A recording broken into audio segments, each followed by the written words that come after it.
우리는 에스더를 통해서 하나님 나라 백성의 정체성, 그 정체성을 지키는 것에 대해서 나눴습니다. 그것의 핵심은 무엇이었습니까? 그것은 세상의 화려함에 시선을 빼앗기지 않고 하나님을 의식하며 자신을 절제하며 살아가는 것이었습니다. 그렇게 강대한 이방 민족의 문화 속에서 하나님의 백성으로 정신을 차리고 살아가는 한 여인으로 말미암아 유대민족 전체가 위기에서 구원을 받게 되는 놀라운 하나님의 역사를 보게 된다는 것이었습니다. 오늘 말씀은 시기적으로 이스라엘이 망하기 전에 있었던 일입니다. 에스더와 다니엘은 이스라엘이 망한 다음에 이방 민족의 억압과 통치 안에 놓여있던 하나님의 백성에 대한 이야기였다면, 오늘 호세아의 말씀은 그 이전 북이스라엘이 망하기 전에 하나님께서 선지자를 통해서 돌이킬 기회를 주시고 있는 때였습니다. 당시 여로보암 2세가 다스리던 북이스라엘은 역사상 가장 부유한 때를 지나고 있었습니다. 에돔을 정복한 남유다를 힘으로 제압할 정도가 되었고 주변국을 압박하면서 영토 또한 팽창하고 있던 때였습니다. 재정과 군사 모든 것이 든든한 때였습니다. 그런데 아이러니하게도 나라가 흥왕하게 되면 어느 순간 욕심이라는 것이 온 나라를 뒤덮게 됩니다. 온갖 부패와 거짓이 판을 치게 됩니다. 이 시기를 잘 넘겨내지 못하면 한 나라는 그렇게 역사의 뒤안길로 사라지는 것을 우리는 심심치 않게 세계사의 역사 속에서 발견할 수 있습니다. 호세아는 이 시기에 활동하면서 이스라엘 백성들로 하여금 여호와께 돌아가야 합니다. 여호와께 돌아가야 합니다. 그렇게 외쳤던 선지자입니다. 그렇다고 해서 이스라엘이 하나님을 완전히 떠나서 하나님 앞에 예배하지 않고 하나님 앞에 제사하지 않고 그랬던 것은 아닙니다. 나름대로 제사도 지켰고 율법도 지켰다라는 것이죠.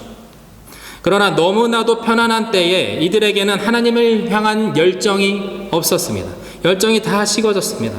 하나님에 대한 진지한 그 사랑의 마음도 식어버렸습니다. 그래서 호세아 선지자는 이 백성이 하나님에 대한 지식이 없다라고 이야기합니다.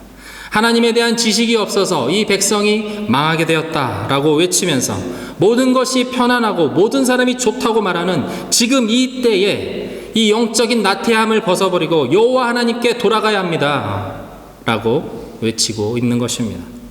저는 호세아를 읽으면서 참 우리 세대와 비슷하다라는 생각을 했습니다.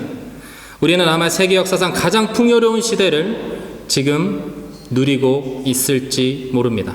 지금 태어난 우리 아이들은 가난을 모릅니다. 결핍이 무엇인지 모릅니다. 필요한 것을 이미 태어났을 때 두 손에 다 쥐어집니다. 결핍이 없는 세대가 탄생한 것입니다.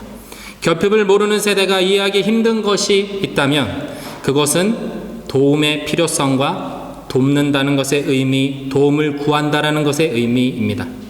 서로 돕는다는 것에 대한 가치를 잘 공유하기가 어려워집니다. 생존을 위한 모든 것, 그리고 자라나면서 자신이 하고 싶은 모든 것, 가지고 싶은 것들 이미 다 부모로부터 공급받는 세대이기 때문에 자신감도 넘치고 누군가의 도움을 받는 것을 그렇게 필요로 하지 않고 점점 더 그러한 모습을 볼 수가 없게 되는, 도움을 서로 나누는 그런 것을 볼 수가 없게 되는 그런 환경 가운데 우리 다음 세대들이 자라고 있습니다. 그래서 그들 스스로 문제를 해결하려고 노력하고 때로는 실패할 때 그 실패도 굉장히 쿨하게 빨리 받아들입니다. 그래서 이 풍요로운 세대가 느끼는 하나님, 자신의 인생에 있어서 그 하나님은 그렇게 매력적인 존재가 될 수가 없는 것 같습니다. 이미 충분하다고 생각하기 때문에 그렇습니다. 내가 해나가는 것이라고 믿기 때문이고 그렇게 학습되고 있기 때문에 그렇습니다. 천국도 그렇습니다. 천국이라고 해서 그렇게 꼭 가고 싶고 그렇게 좋을 것만 같지는 않습니다. 가면은 계속해서 예배를 한다고 하니까 그 부분에 있어서도 그게 뭐가 그렇게 좋은가, 천국이 그렇게 정말 좋은 곳인가 고민한다는 것이죠. 기술이 발달하고 세상은 점점 더 화려해지고 멋있어집니다. 신혼여행을 곧 달나라로 갈 수도 있습니다. 우리가 사는 세계가 너무나도 편안하고 만족스럽기 때문에 천국에 대한 소망이 상대적으로 점점 줄어간다라는 것입니다. 이런 풍요 가운데 있는 우리들에게는, 그리고 우리 다음 세대들에게는 하나님에 대한 이야기가 고난 가운데, 여전히 핍박 가운데 있는 사람들에게 들려지는 그 하나님과는 전혀 다른 방식으로 다가온다라는 것입니다. 지금같이 평화롭고 풍요로운 때에 하나님께 돌아가야 합니다. 하나님께 돌아가야 합니다. 라고 말하는 이 선지자의 외침에 누가 과연 귀를 기울이고 있겠습니까? 이스라엘 백성들은 듣지 않았습니다. 그리고 바로 이 역사의 절정기를 지나서 북이스라엘은 급격하게 40년 동안 왕이 6번 바뀌면서 대혼란을 겪고 결국 아수르 제국에 의해 멸망당하고 맙니다. 호세아 선지자는 지금 우리에게 묻고 있습니다. 당신은 과연 나의 이 외침, 여호와께 돌아가자는 이 외침에 귀 기울이며 반응할 수 있습니까? 모든 것이 평안하다 말하는 이 세대에서 나의 이 외침에 함께 울며 옷을 찢으며 여호와 하나님 앞에 무릎 꿇는 사람이 될 수 있습니까? 라고 호세아 선지자는 우리에게 묻고 있는 것입니다. 호세아서는 총 14장으로 되어 있습니다. 1장부터 3장까지는 호세아의 삶을 통해서 예언하게 하시는 장면이 나옵니다. 하나님께서 때때로 선지자를 통해서 행동을 통한 예언, 즉 선지자의 심볼릭 액션을 통해서 이스라엘 백성에게 경고하시고 보여주게 하셨는데, 하나님께서는 특별히 호세아에게는 고멜이라고 하는 이 음란한 여인을 아내로 맞이해라 라고 말씀하셨습니다. 여기서 음란한 여인이라는 뜻은 영어로는 promiscuous라고 되어 있습니다. 별 생각 없이 이것저것 되는 대로 성적으로 문란한 이라는 뜻을 가지고 있습니다. 고멜의 삶을 설명하는 한 단어가 음란한 여인이다 라는 것을 보면 아마도 고멜은 창기가 아니었을까 추측됩니다. 호세아는 하나님을 섬기는 선지자입니다. 그런데 창기와 혼인하라고 하시는 하나님, 더군다나 고멜은 실제로 호세아와의 사이에서 3명의 자녀를 낳았음에도 불구하고 호세아를 떠나서 결국 다른 남자에게 가버립니다.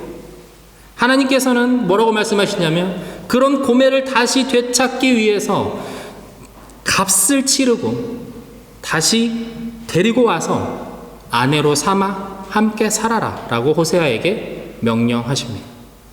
아무리 선지자지만 호세아의 인생은 어떻게 되는 것이죠? 이렇게 하나님께서 마구마구 그렇게 쓰셔도 되는 겁니까?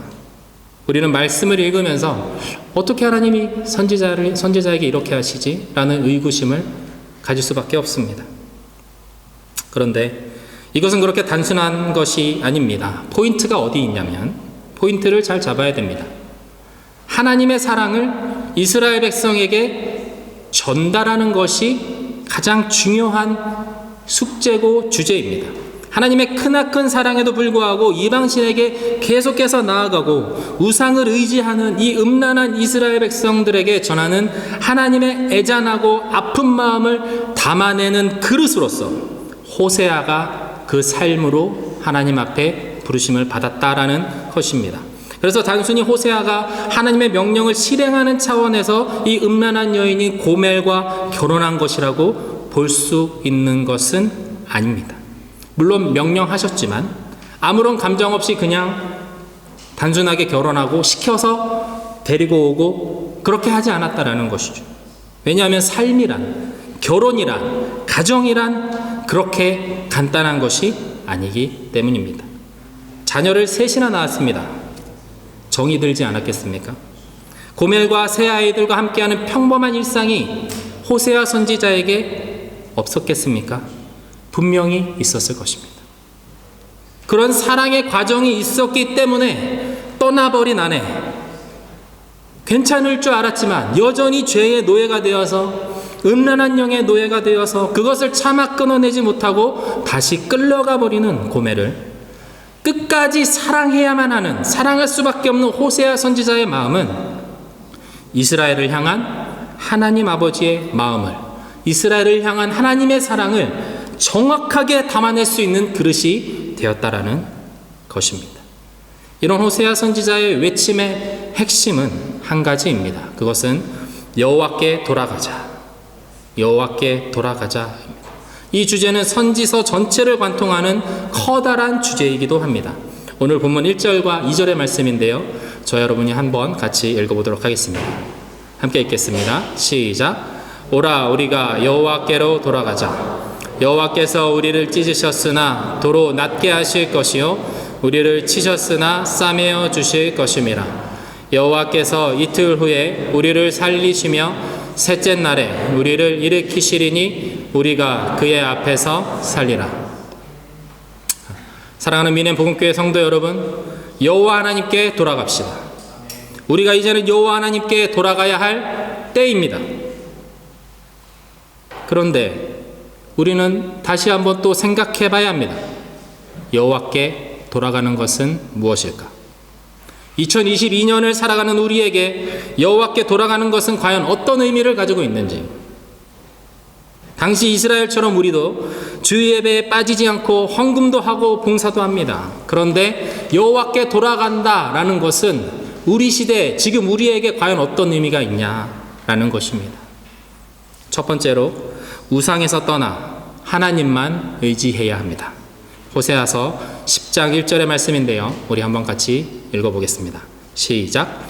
이스라엘은 열매 맺는 무성한 포도나무라. 그 열매가 많을수록 제단을 많게 하며 그 땅이 번영할수록 주상을 아름답게 하도다. 이스라엘 백성들은 그 열매가 많을수록 제단을 많게 했습니다. 번영할수록 주상을 아름답게 했다. 번영하고 더 잘 될수록 더 많은 우상을 세우고 더 그 우상을 멋있게 만들기 시작했다라는 것입니다. 오늘날로 말하자면 사업이 잘 되면 잘 될수록 더 잘 되게 해주십시오 라는 마음으로 온갖 신들 앞에 쫓아나갔다라는 뜻이 됩니다. 당시 이스라엘이 부강해지면 부강해질수록 그것이 하나님의 은혜라고 생각하지는 않고 다른 수많은 신들의 돌봄이다라고 여겼다라는 것입니다. 여러분, 놀랍지 않습니까? 어떻게 이스라엘 백성들이 그렇게 할 수 있었을까요? 대한민국, 한국교회도 똑같습니다.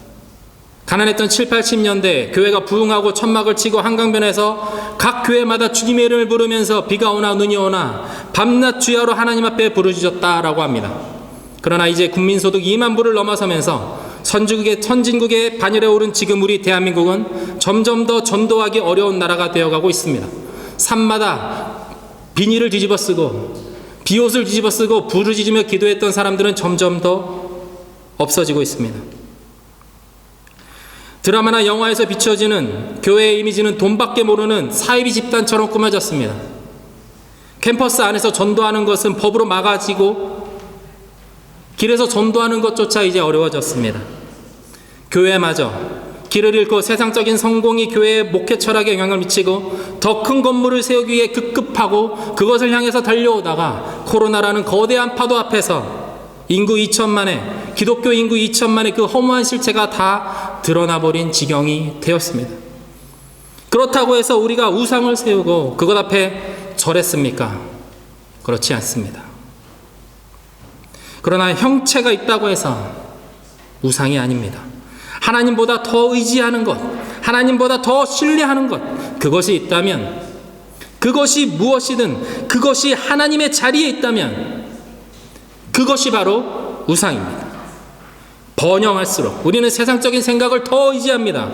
세상적인 방법을 더 신뢰합니다. 세상적인 처세술, 인간관계, 재테크, 너무나도 많은 것들, 하나님을 의지하기보다는 사람을 더 의지하는 신앙인 또한 교회가 되고 있지 않은지 우리는 우리 자신을 먼저 돌아보아야 할 것입니다.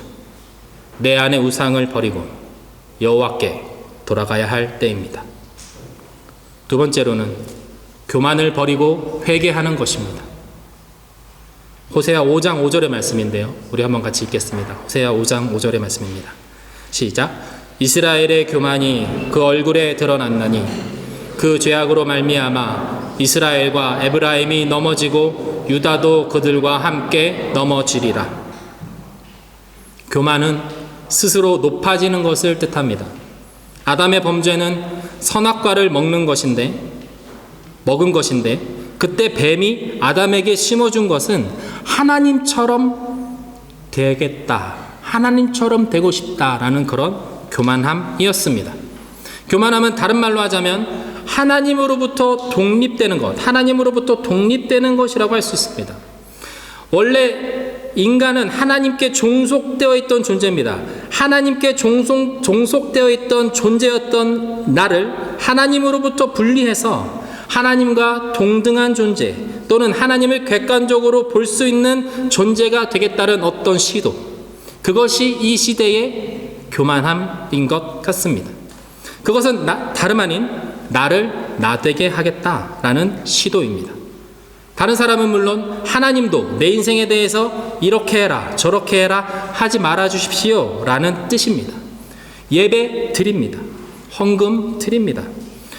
봉사합니다. 그러나 내 인생을 내가 만들어 가겠다는 번뜩이는 의지가 우리 안에 있습니다. 하나님은 내가 하는 것, 내가 선택하는 것이 그저 잘 될 수 있도록 축복해 주시고 돕는 보조자로서의 역할만 잘 해주십시오 라는 정도입니다. 내 삶이 잘 되는 것은 결국 내가 애써서 이룬 것이라는 그 자부심이 우리 안에 가득한 것입니다. 호세아가 당시 이스라엘 백성들, 특별히 제사장들과 왕족들 사이에서 이러한 생각이 만연해 있었습니다. 그러니 이러한 사람들에게 하나님에 대한 의식, 그것은 이방신들, 즉 제물을 바쳐서 신을 달래어서 자신이 원하는 것을 이루는 데 도움을 받는 신, 그 이상도 그 이하도 아니었습니다. 그렇기 때문에 하나님과 바알과 아세라를 함께 섬길 수 있었던 것입니다. 이런 상황에서 하나님께 돌아가야 합니다 라는 이 호세아의 외침은 이들에게 닿지 않는 메아리에 불과한 것입니다. 호세아를 통해서 하나님께서는 그들의 교만이 얼굴에 드러났다라고 말씀하십니다. 그들의 얼굴에 이미 그 교만함이 가득 차 있었다라는 뜻입니다. 제사를 드리러 나온 그들의 얼굴에 이미 내가 세운 삶, 내가 해낸 것들에 대한 자긍심, 그것이 하나님 앞에 가득했다라는 뜻입니다. 사랑하는 민행교회 성도 여러분, 우리 내 삶에 왜 감사가 없습니까? 하나님이 해주셨다라는 생각이 없기 때문이지 않겠습니까? 우리가 어쩌다가 이곳 민행까지 와서 다른 사람들이 누리지 못하는 것들을 누리며 살아가고 있습니까? 여러분, 그 질문 해보셨습니까? 하나님, 왜 나입니까? 다른 사람보다 내가 똑똑하기 때문입니까? 아니면 내가 정말 잘해서 다른 사람과의 경쟁에서 이겼기 때문입니까? 여러분, 그렇지 않습니다. 하나님의 은혜입니다. 사랑하는 여러분, 과정 하나하나를 하나님 앞에서 책장을 넘기듯 한번 기억해 보십시오. 시험을 보고, 면접을 보고, 이사를 준비하고, 티켓을 끊고, 사람을 만나고, 사업을 진행하고, 그 모든 과정들 하나하나를 하나님 앞에 정직하게 펼쳐놓고, 그리고 하나님 앞에 여쭤보십시오. 하나님, 이것은 제가 한 것입니까? 답은 너무나 자명합니다. 모든 것이 하나님이 하신 것이고, 모든 것이 하나님이 우리에게 주신 은혜입니다. 우리는 회개해야 합니다. 내가 한 것처럼 지금의 내가 된 것은 내가 이룬 것이라고 그렇게 생각하며 살았던 나의 모습, 그렇게 행동했던 나의 모습, 그런 것들을 하나님 앞에 회개할 수 있어야 합니다. 하나님 앞에 더 겸손해야 했는데, 하나님 앞에 더 감사했어야 했는데, 그렇게 하지 못하고 때때로 불평하였던 것을 우리는 회개해야 합니다. 이것이 교만을 버리는 길이기 때문입니다. 이것이 바로 여호와 하나님께 돌아가는 길이기 때문에 그렇습니다. 우리는 이제 교만을 버리고 회개함으로 하나님께 돌아가야 합니다. 세 번째로, 여호와께 돌아가는 것은 하나님을 기다리는 것입니다.